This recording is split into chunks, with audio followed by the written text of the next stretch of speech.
He had the ring in his hand, but the real challenge was putting it back without anyone noticing. One mistake, and he wouldn't get a second chance. Arion stood in the shadows, watching the noble carefully. The man was loud, careless, surrounded by people who laughed too quickly at his jokes. Good. Men like that were easy to read. But this wasn't just about reading him, this was about controlling what he believed. Arion's eyes moved to the man's hand, and he froze. The ring wasn't there. For a split second, his mind went blank. Then his grip tightened around the ring in his pocket. If the ring was already gone, that meant someone else had taken it. His heart started racing, but his face stayed calm. "Think," he whispered to himself. "Don't panic. Use it." He scanned the room again, slower this time. Servants moving, guards watching, nobles talking. Then he saw him. A thin man standing near a pillar, looking around too often, too quickly. Nervous. Sweating. His hand kept brushing against his coat. Arion's eyes sharpened. That's him. He didn't rush.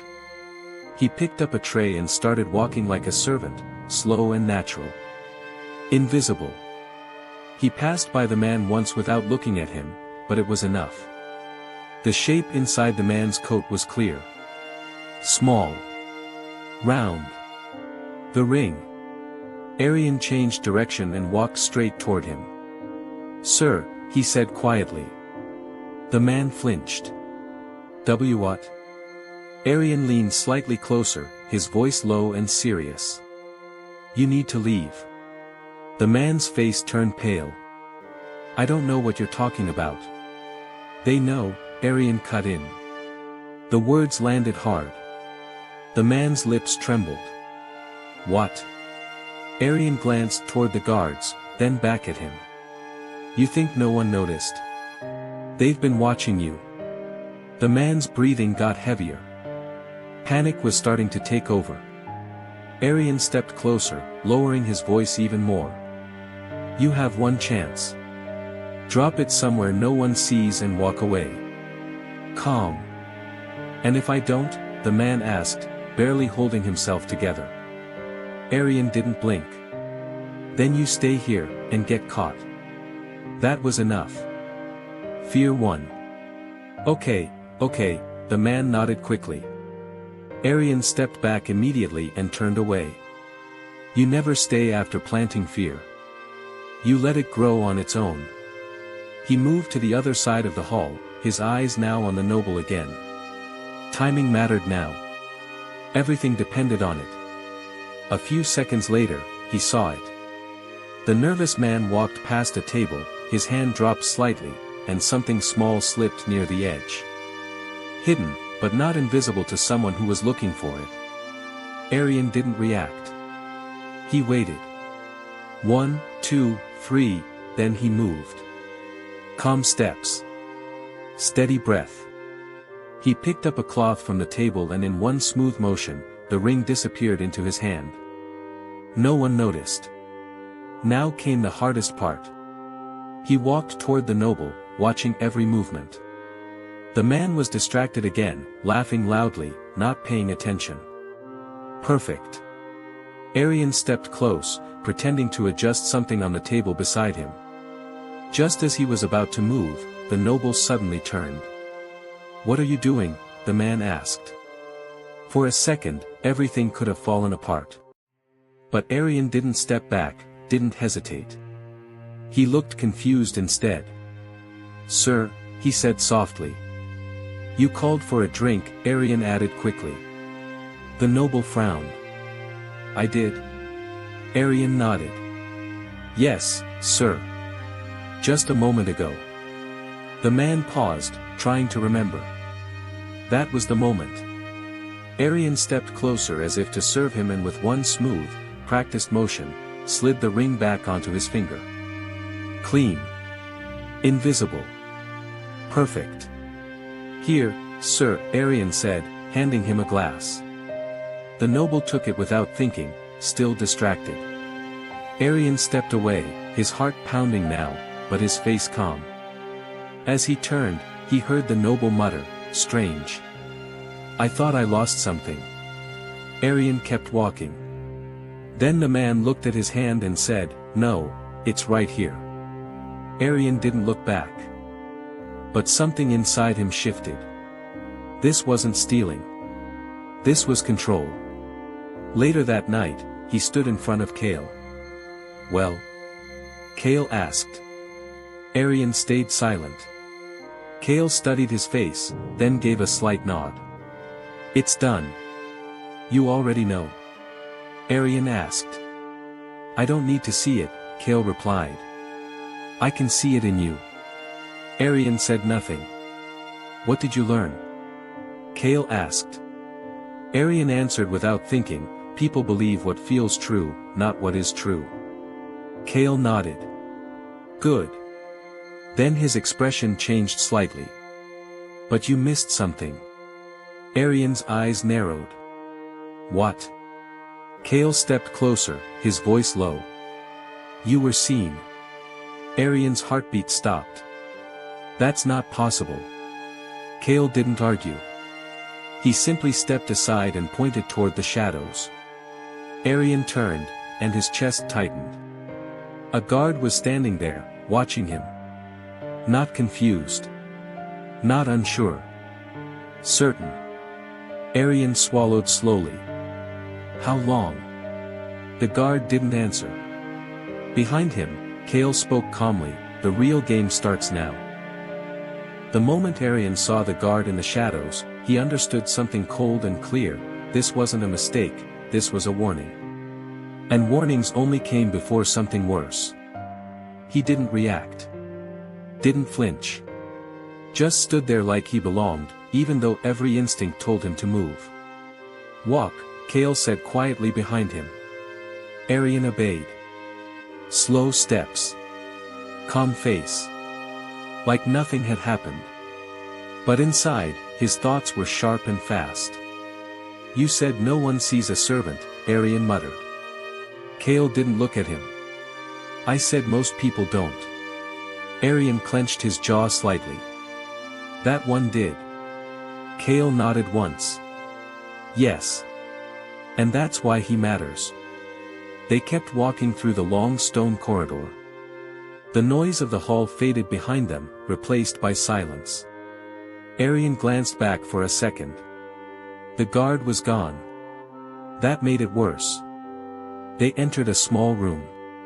Kale shut the door. "Sit," he said. Arian stayed where he was. "I'm not here to rest. Tell me what happens now." Kale watched him for a moment, then stepped closer. Now we see if you break." Arian's eyes narrowed. "I didn't fail." Kale shook his head. "No. You didn't. But you were seen." Arian exhaled slowly, controlling his temper. "So what?" "He saw a servant doing his job." Kale's voice dropped slightly. "No. He saw someone who doesn't act like a servant." That hit. Arian looked away for a second, replaying everything in his head. Every step, every move. "Then I'll fix it," he said. Kale raised an eyebrow. "How?" Arian looked back at him, calm now. "I'll give him something better to believe." For a moment, Kale said nothing. Then a small smile appeared. "Good," he said. "Because you won't get time to prepare." Before Arian could respond, the door opened. 2 guards walked in. And behind them, the same man. The one from the shadows. The room went still. Arian felt the tension instantly, but he didn't move. The guard stepped forward, eyes locked on him. "You," he said. No anger. No shouting. Just certainty. "I saw you." Arian held his gaze. "What did you see?" The guard stopped a few steps away. "Someone who moves too carefully. Someone who watches too much." Arian didn't hesitate. Or someone who does his job properly. One of the guards shifted, irritated. But the main guard stayed calm. Servants don't think like you, he said. Arian let out a quiet breath. Maybe that's why most servants stay poor. That got a reaction. Not from the guard. From the others. But the main guard just kept watching. What's your name? He asked. Arian paused for half a second. Then said, Aaron. A small lie. Clean. But not perfect. The guard noticed. Arian saw it in his eyes. You weren't assigned to that hall, the guard continued. I was told to help where needed, Arian replied. By who? There it was. The dangerous question. Arian could feel Kale behind him, silent. Waiting. This was his move. Arian made his decision. He turned slightly, and pointed. At him. The room fell silent. The guard's eyes shifted to Kale. Something changed. Recognition. Respect. Maybe even caution. Kale stepped forward calmly. He followed my instructions. Observe. Assist. Stay unnoticed. The guard looked back at Arian, studying him one last time. Then he stepped back. Be careful, he said to Kale. Not all minds stay loyal. Kale gave a faint smile. That's what makes them useful. The guard held his gaze for a moment longer, then turned and walked out. The others followed. The door closed. Silence. Arian didn't speak. Didn't move. Then Kale let out a quiet laugh. That, he said, was your real test.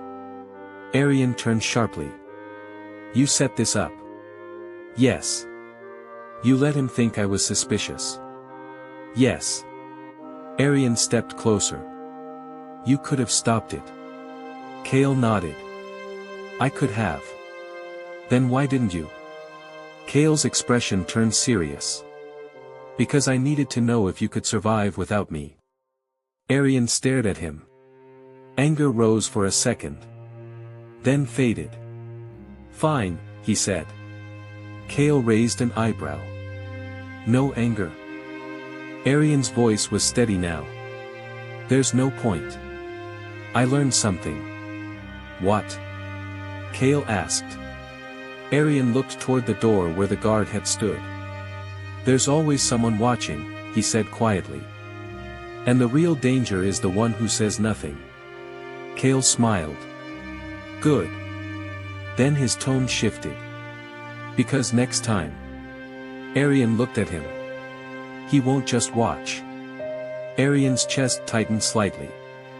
What does that mean? Kale stepped closer, voice low. It means he'll test you himself. Outside the room, in the dark corridor. The guard stood still. Not gone. Not far. Listening. And this time. He was smiling.